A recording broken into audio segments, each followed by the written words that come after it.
Tama naman itong pinamili mo. Kumita sa'yo yung convenience store.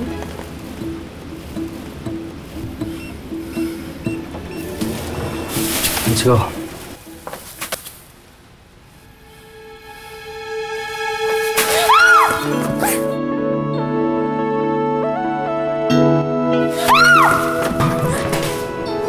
Ay, nakapatong siya sa akin.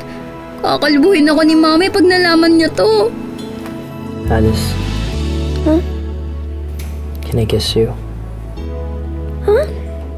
I know we broke up, but I feel like kissing you right now.